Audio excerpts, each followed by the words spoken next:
Então, hoje nós vamos falar do Brasil de verdade, do Brasil real, que muitas vezes passa longe do que existe no universo do mundo corporativo e do universo do mundo publicitário, mas que representa a maioria da população brasileira.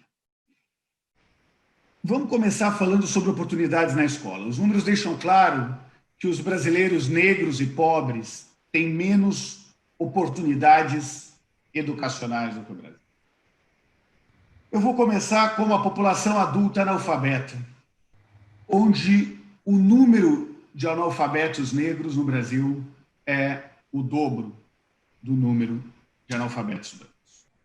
O acesso ao ensino privado também é desigual no nosso país. Quando nós vamos olhar isso em número de milhões de pessoas, e nós olhamos o gráfico, primeiro, do ensino privado, os negros, que são azul, e o laranja, que são os brancos, nós vimos que no ensino fundamental privado, o número de brancos é maior. No ensino médio é maior e no ensino superior é maior. Lembrando que 56% da população brasileira é negra. Agora vamos mudar isso para o ensino público.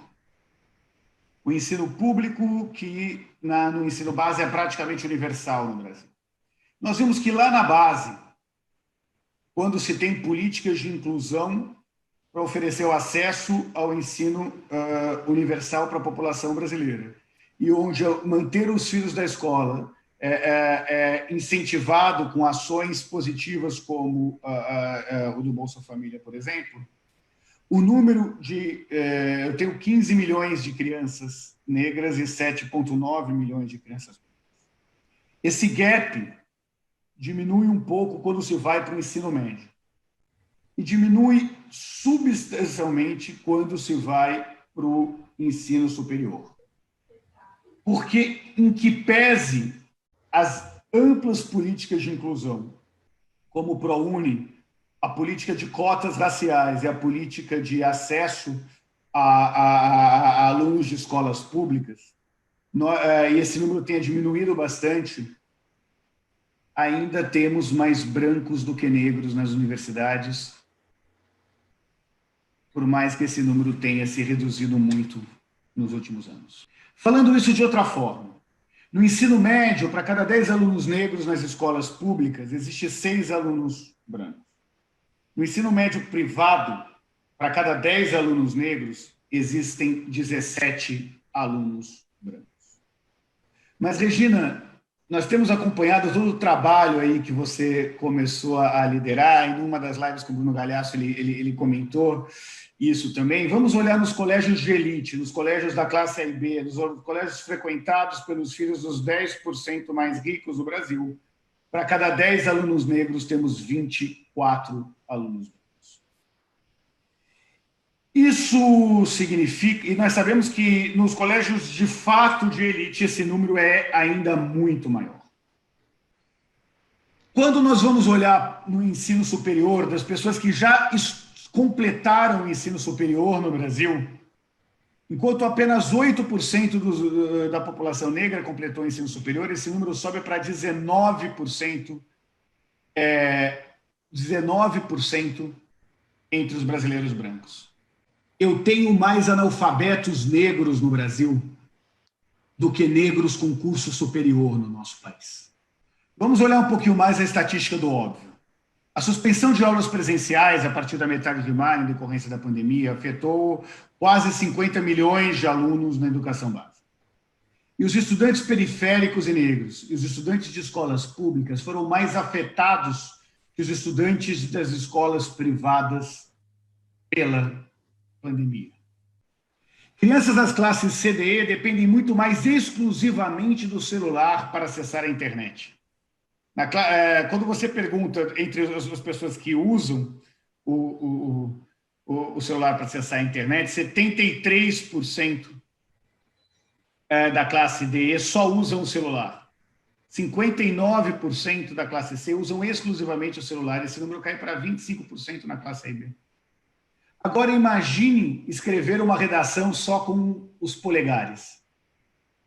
Preencher uma lição de casa, escrever uma fórmula matemática, sem efetivamente ter acesso a um desktop ou a um tablet. 26% dos estudantes negros do ensino médio não estão assistindo aulas nem à distância durante a pandemia do coronavírus. Esse número cai para 8% entre os estudantes brancos.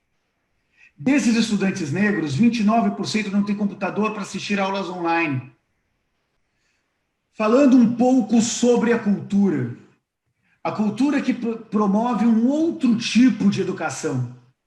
A cultura que amplia mentes, amplia o repertório, amplia os horizontes. A mesma cultura que durante anos foi uma das poucas formas de ascensão social nas periferias e favelas do nosso país. Os mais pobres frequentam menos os espaços de cultura e lazer, como cinemas, shows e teatros. 60% dos entrevistados da classe A e B dizem frequentar mensalmente ao menos um desses fóruns. Esses dados são de antes da pandemia, obviamente. Esse número cai para 34% nas classes C, D e E. Isso porque a ida a museu e exposições, por exemplo, muitas vezes se dá apenas pela escola, em trabalhos de inclusão. Negros também frequentam menos equipamentos culturais como cinemas, teatros e exposições.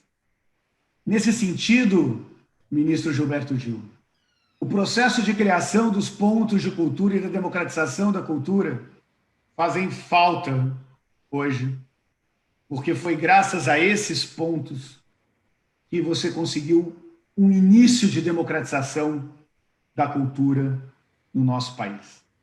Quando você não tem políticas públicas de inclusão com relação à cultura, as diferenças econômicas acabam pautando esse acesso à cultura. Proporcionalmente, famílias mais ricas podem dedicar uma parcela maior do seu orçamento para gastos como diversão e cultura. Os brasileiros mais ricos podem dedicar 3 vezes mais participação do seu orçamento proporcionalmente do que os mais pobres.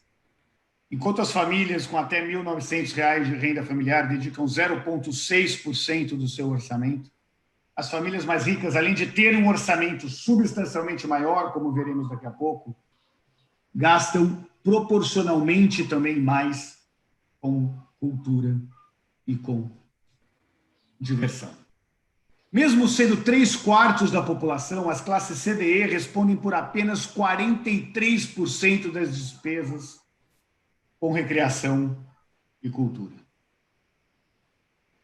Por fim, em valores absolutos, as despesas das famílias mais ricas com diversão e cultura são dezenas de vezes maiores do que a das famílias mais pobres. Se gasta, por ano, R$ 87,00 com diversão e cultura entre as famílias mais pobres.